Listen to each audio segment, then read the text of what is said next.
Hello and welcome to Tête à Tête, France 24's flagship interview show. Our guest today is Robert Malley. He served under Presidents Clinton, Obama, and Biden on Middle Eastern affairs. Thank you very much for being our guest today. Thank you for having me. Rob, you now teach at Yale University, and you co-authored a book titled Tomorrow is Yesterday with a veteran Palestinian negotiator, Hussein Agha. Before we get to the book, Donald Trump apparently managed something that Joseph Biden wasn't able to pull off. How do you explain that? I mean, it is a big question to be asked. It's something that the Biden administration officials are going to have to struggle with, why they were not able to do what President Trump did. Now, I think we have to be measured in the praise of President Trump because it did take him some time, and he allowed the Israelis to violate the last ceasefire agreement and then gave them a blank check. But all that being said, it is clear that President Trump did something that his predecessor was not able to do, which is he played raw politics. He wanted this ceasefire, and he did what he needed to do to get it, which is he told the parties this is what the outcome is going to be. And, you know, this is a struggle and a conflict about politics, about emotions, and he was able to play that. I think it's a lesson not just for President Biden, but for other predecessors as well, because there was something in the Trump method with all of everything that is sort of not only bizarre, but sometimes also quite repellent about it, including the plan that he put on the table, which from a Palestinian perspective is unjust, unfair, everything you want. But he apparently has gotten what was the crux, what needed to be done, which is ceasefire, release of the prisoners and hostages, influx of humanitarian assistance. Again, warts and all, that's enough to say it was a real achievement. Right. The issue of the future governance of Gaza. There are plans that have been drawn. We've heard about the Riviera. We're now hearing about the 20-point plan.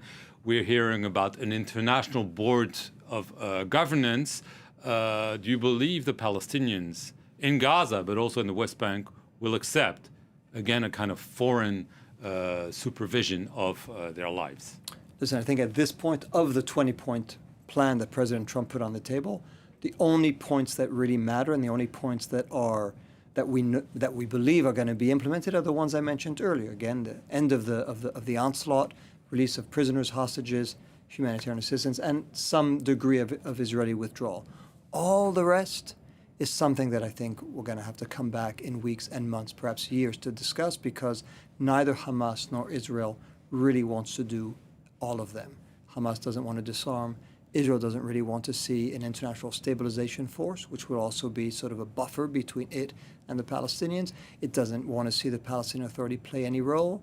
So I think, let's take a deep breath. Those points of the plan, and this was kind of Trump's method. He said, agree to the plan, even though he knows that they haven't. And he says, let's move on afterwards, and then we can negotiate the details. That was his method. Again, if it achieves the bare minimum that I described, it will be worth it. I would be quite surprised if the rest of the plan unfolds as written. Right. If this goes according to this plan, or we'll see how it works out, the two-state solution is likely to come back eventually, and in the book, as a talking point, definitely. As a talking point, and maybe as the only solution in the book. You describe at length how this mantra of the two-state solution, on which you've worked relentlessly for years, is an illusion. Why? So, listen, both Hussein and I have worked for decades. He's worked several more decades than I have on this towards this end of a two-state solution. And I think it's incumbent on those who worked on it and those who defend it still today to face the fact that after decades of effort, not only did it fail, and it failed under circumstances far more auspicious than the ones that we face today, but not just that it failed and it led to the catastrophe that we're living today. It's not as if there's the peace process on the one hand and then October 7th and the onslaught massacres that followed. It's a continuum. The peace process, the failure of that peace process explains why we are today. And so I think it really is incumbent on all those who want to still claim two-state solution to explain how are they going to achieve it now when they were unable to achieve it before? And should we not at least, given all this, take a step back, which is what Hussein and I propose in the book, and say, let's take a step back, learn the lessons of everything that went wrong, rather than rush and say again, two-state solution, negotiations between Israelis and Palestinians, let's get there, when it didn't work in the past. And so let's rethink the method, the process, but also the outcome. There may be outcomes that are not quite corresponding to what from the year 2000 or before, decades earlier till today, people associated with a two-state solution, and think more creatively for ways for Palestinians and Israelis to coexist peacefully, because the methods and the plans of the past have all ended in the same graveyard. You point fingers, especially at your own country, the U.S. You said the U.S.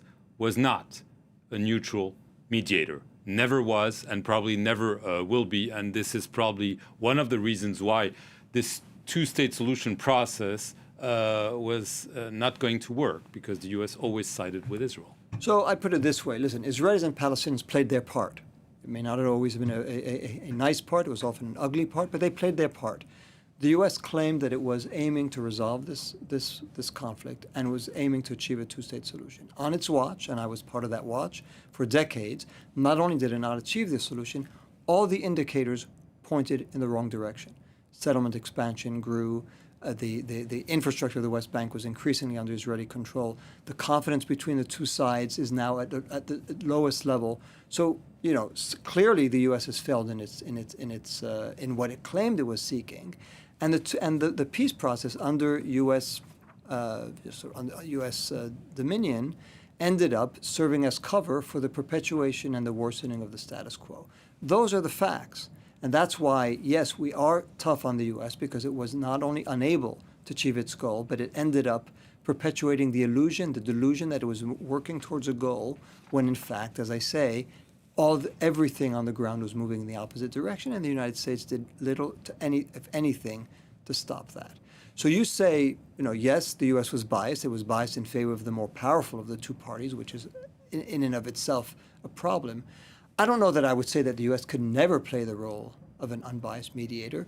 It has not played the role of an unbiased mediator, and certainly has not played the role of an effective mediator, which is the real test. What will happen in the future will depend on politics in the U.S. We do have now a new generation of Americans that looks at the conflict differently, so I don't want to start prejudging the future.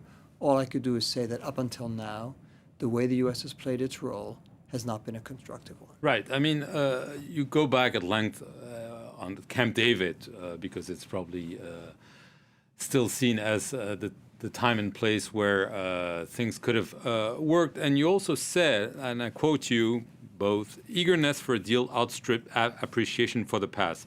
History became a slur. The dueling narratives would take care of themselves, we thought, only they could not and did not. In essence, you spent hours, days, months on maps, redrawing Jerusalem, settlements here and there, but this was not the issue. So one of our members of the American team at the time, our lawyer, had the sentence at the end when we were doing the postmortem, what had gone wrong. And he said the problem with us, the Americans, is we didn't take the issues seriously enough. We didn't respect them enough. And I think that there was so much in that one sentence, it stayed with me since.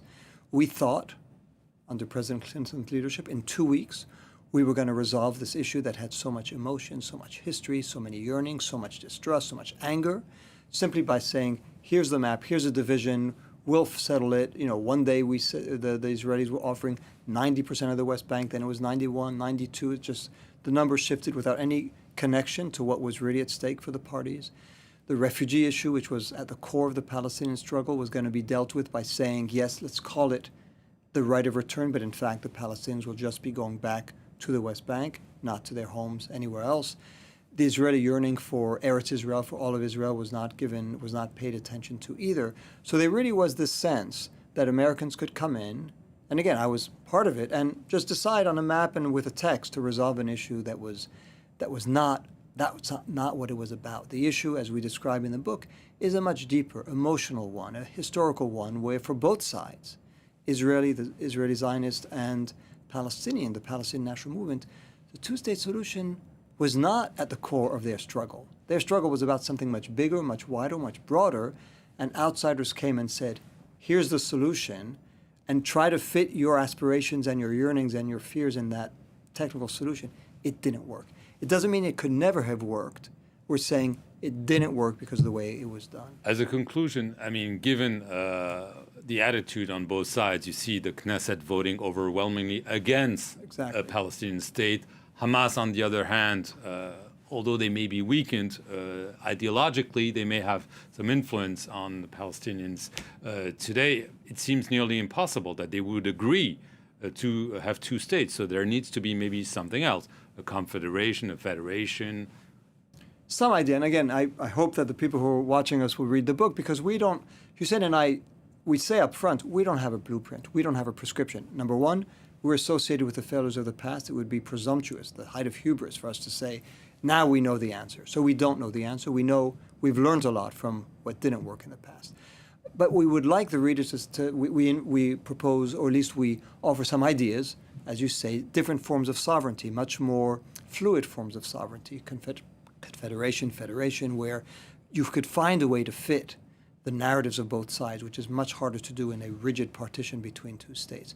But then we say to the readers and to Israelis and Palestinians and others, we invite you, think, if somebody has a way to get to a two-state solution, I'm all ears. If they have some other idea, why not? But let's not be sort of caught up in the straitjacket of the ways of the past, when the ways of the past led us to the horrors of the present. Robert Malley, I want to thank you very much for being our guest today here on Tête à Tête, and thank you all for watching this show.